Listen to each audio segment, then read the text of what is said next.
بسم اللہ الرحمن الرحیم۔ سامعین دوستان گرامی، السلام علیکم ورحمۃ اللہ۔ ناچیز اس وقت مدینہ منورہ شریف میں بتاریخ 15 اکتوبر ربیع الاول شریف کے مہینے میں موجود ہے، اور ابھی بحمد اللہ تعالی مکتبہ مسجد نبوی شریف میں مطالعہ کی سعادت حاصل کرنے کے بعد اپنے ہوٹل میں پہنچا ہے۔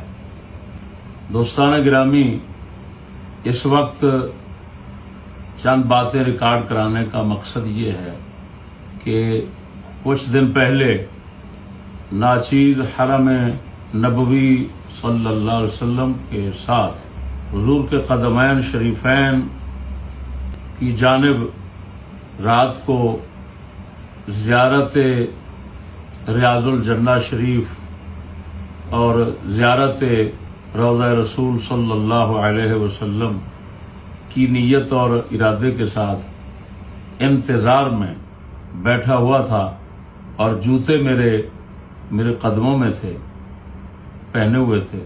کسی دوست نے اس موقع کی تصویر اتاری، نیٹ پہ چڑھائی، تو بعض انگریزی گدھے اور انگریزی لنگوروں نے، جن کو حسینی کہنا تو پرلے درجے کا حرام ہے، یزیدی کہنا بھی یزید کی توہین ہے، انہوں نے اس تصویر کو لے کر نیچے لکھا کہ دیکھو یزیدی ملا حرم شریف میں حضور کے وہابیوں کی طرح حضور کے روضے کے ساتھ جوتے پہن کر بیٹھا ہوا ہے۔ اس خبیث جہالت، مخالفت اور لعنت کا رد کرنے کے لیے بندہ ناچیر یہ چند باتیں ریکارڈ کرا رہا ہے۔ گزارش یہ ہے کہ یہ لوگ جو ہمارے مخالفین ہیں،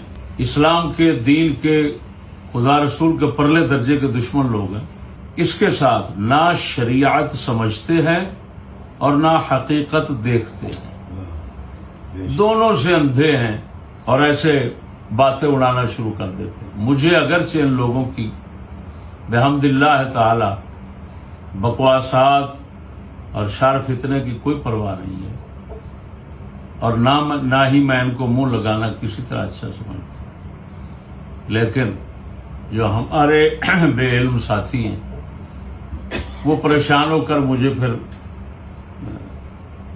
یہ گزارش کرتے ہیں، اور ان کا شر فتنہ جو ہے بتاتے ہیں اور کہتے ہیں جی ہماری پریشانی دور کریں۔ تو ان دوستوں کی پریشانی دور کرنے کے لیے اس موقع پر جو حقیقت ہے وہ صرف سنانا چاہتا ہوں۔ دوستو، یہ دیکھیں، ہم نے حرم نبوی صلی اللہ علیہ وسلم جو اس کے چاروں طرف کی جو صورتحال ہے، اور چاروں طرف جو کچھ ہوتا ہے اور جو کچھ ہے، وہ ہم نے اس ویڈیو پر آپ کو دکھائی ہے۔ چاروں طرف حرم شریف کے آپ دیکھ رہے ہیں لیٹرین ہے، جن کو یہ اپنی عربی میں حمام کہتے ہیں، دورات و میاہ بھی کہتے ہیں، چاروں طرف ہیں۔ پھر لوگ ان لیٹرینوں میں جوتوں کے ساتھ بھی جاتے ہیں اور ننگے پاؤں بھی جاتے ہیں۔ پیشاب کا ملوث پانی، لیٹرین کی پلیدی ان کے پاؤں اور جوتوں کے ساتھ لگی ہوتی ہے، اسی حال میں وہ اوپر آ جاتے ہیں۔ آ کر پھر نبی پاک صلی اللہ علیہ وسلم کی جو مسجد شریف کی حد ہے، اس حد سے باہر جتنا صحن ہے، جتنا علاقہ ہے، اس سب میں وہ گھومتے پھرتے ہیں۔ مسجد نبوی شریف میں داخل ہونے سے پہلے جوتے اتار دیتے. یہ آپ سارا کچھ اپنی آنکھوں سے مشاہدہ کریں اور کر رہے ہیں کہ یہ لوگ کس طرح گھومتے پھرتے ہیں ناپاک جوتوں کے ساتھ. کوئی لوگ خیال کرتے ہوں گے پاکی کا اور دھوتے ہوں گے جوتوں کو، لیکن اکثر لوگ پاکی پلیتی کا، سکولی طبقہ ہے، یہ پاکی پلیتی کا نہ لحاظ کرتے ہیں اور نہ ہی مسئلے سمجھتے ہیں، نہ مسئلے پوچھتے ہیں. تو یہ لوگ، انہوں نے صحن نبوی جو ہے نا، اس کو ان لوگوں نے نجاست کے ساتھ کسی حد تک ملوث کر رکھا ہے. اب ہماری مجبوری کیا ہے، ہم نے کیوں جوتے پہنے؟ اور جو بھی ایسا شخص ہے جس کو پاکی پلیتی کا لحاظ ہے اور وہ شریعت کو سمجھتا ہے، وہ جوتے پہن کر اس وجہ سے جاتا ہے کہ اگر جوتے نہیں پہن کر جاتا تو وہ جو پلیدی لگی ہوئی ہے وہ اس کے پاؤں کو ساتھ لگ جائے گی. جب لگے گی، کیونکہ وہ نمی اور تری ہوتی ہے وہاں پر، تو وہ قدموں کے ساتھ پلیدی لگ جائے گی. آگے مسجد نبوی میں جائیں گے، نماز نہیں ہوگی. مسجد نبوی کے جو قالین مبارک ہے، فرش شریف ہے، وہ نجاست کے ساتھ ملوث ہو جائے گا. تو اس مجبوری کی وجہ سے جوتے پہنے جاتے ہیں. ہم نے یا کسی اور نے پہنا ہے تو یہ ہے اصل حقیقت. تو ہم تو رسول اکرم صلی اللہ علیہ وسلم کی مسجد شریف جو ہے اس کو نجاست سے بچانے اور اس کے ادب کا اور اپنی نماز کا اور لوگوں کی نماز کا خیال رکھنے کے لیے جوتا پہن کر بیٹھے ہیں یا جوتے پہن کر پھر رہے ہیں.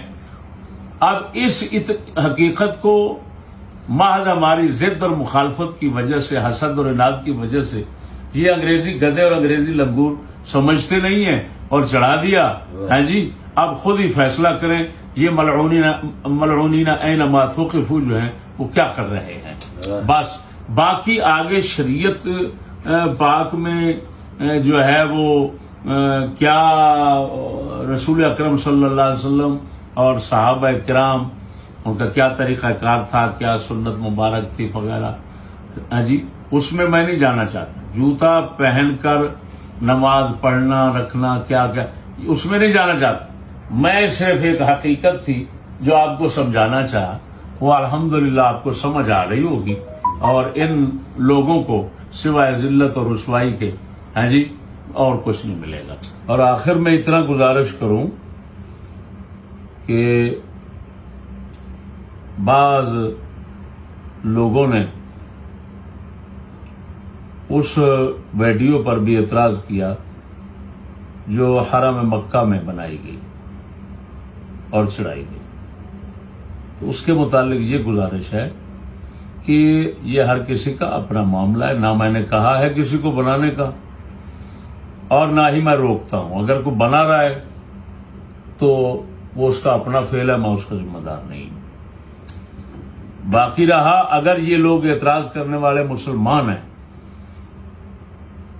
تو پھر صرف ہمیں مسلمان سمجھتے ہیں جس کی وجہ سے باقیوں پر اعتراض نہیں کرتے. اگر تصویر بنانے والے حرم شریف میں عورتوں کی تصویر ساتھ بنا لی تو عورتیں تو پھر رہی ہیں اور تصویریں بن رہی ہیں سارا دن، تو تمہارے تمام بریلوی ہر مکتب فکر کا فلم بنا کر پھینک رہا ہے. ان پر اعتراض کیوں نہیں کیا؟ ان کے نزدیک اس کا مطلب ہے ہم صرف مسلمان ہیں، کیونکہ مسلمان پر ہی یہ سب اسلام کے خلاف یا شریعت کے خلاف یا فقہ کے خلاف چلنے کا اعتراض ہو سکتا ہے. دوسروں پر یہ سمجھتے نہیں ہوگا اس وجہ سے کہ ان کے نزدیک وہ مسلمان ہی نہیں ہیں. جوتے پہننے کا بھی یہی حال ہے. تمہارے انڈیا کے بریلوی آتے ہیں، سب طرح کے بریلوی آتے ہیں، یہاں پر جوتے پہن کر پھر رہے ہوتے ہیں. ان پر اعتراض کیوں نہیں کیا؟ لاکھ لعنت ہے تمہارے کیے پر. اور سامعین حضرات، ان لوگوں کی مجبوری بھی آپ کو بتا دیتا ہوں. جس طرح کہ نمرود کے ناک میں مچھر داخل ہو گیا تو وہ جوتے کھانا اور جوتے کھا کر پھر سکون محسوس کرنا اور کچھ وقت آرام سے رہنا اس کی مجبوری بن گیا تھا. یہ لوگ جو ہے نا